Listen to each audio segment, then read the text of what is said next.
Mr. Zuckerberg, in his written testimony, made the claim that Facebook is an American company with American values. Do any of the rest of you take a different view? That is to say that your companies don't embrace American values? It's great to see that none of you do. Mr. Pichai, I'm worried about Google's market power, how it concentrates that power, and then ultimately how it wields it.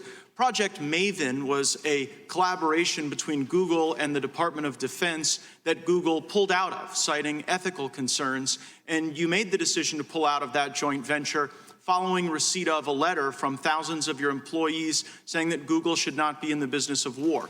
My question, Mr. Pichai, is did you weigh the input from your employees when making the decision to abandon that project with the United States military? Congressman, thanks for your concern. As I said earlier, we're deeply committed to supporting the military and the U.S. government. We have undertaken several projects since then. We do take our employees' input into account, but it's one input. We make decisions based on a variety of factors. As a company, we were new in the cloud space at that time. Since then, thank you.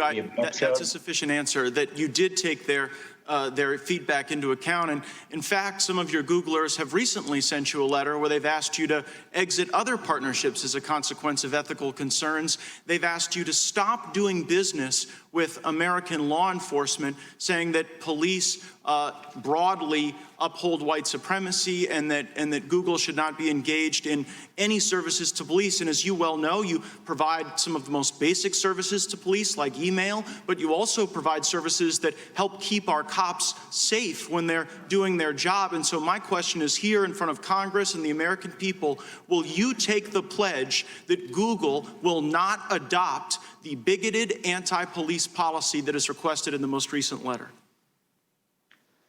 Congressman, we have a long track record of working with law enforcement when it is supported by due process and the law. We push back against overbroad requests. We are transparent about the requests we get, but we have a long history of following the law and cooperating with law enforcement. I understand the history. I'm asking about the future.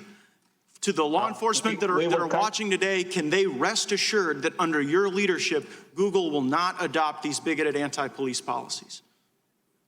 Congressman, we are committed to continuing to work with law enforcement in a way that's consistent with law and due processes in the U.S. Well, I greatly appreciate that, and I know that will be very comforting to the police who utilize your services. You mentioned earlier in the discussion about China that your engagement in China was very limited, but yet Google has an AI China Center.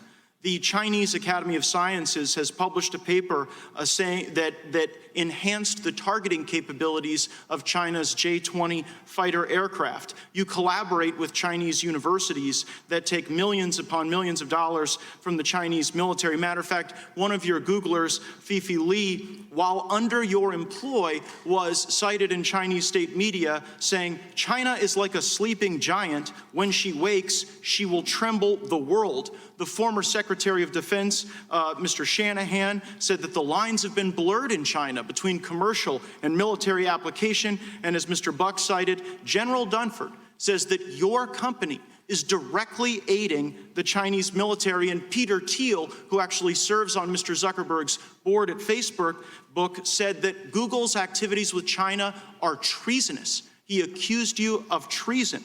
So why would an American company with American values so directly aid the Chinese military, but have ethical concerns about working alongside the U.S. military on Project Maven? And I understand your point about cybersecurity and those things, but Project Maven was a specific way to ensure that our troops are safe on the battlefield. And if you have no problem making the J-20 Chinese fighter more effective in its targeting, why wouldn't you want to make America as effective? Congressman, with respect, we are not working with the Chinese military. It's absolutely false. I had a chance to meet with General Dunford personally. We have clarified what we do in China compared to our peers. It's very, very limited in nature. Our AI work in China is limited to a handful of people working on open source projects.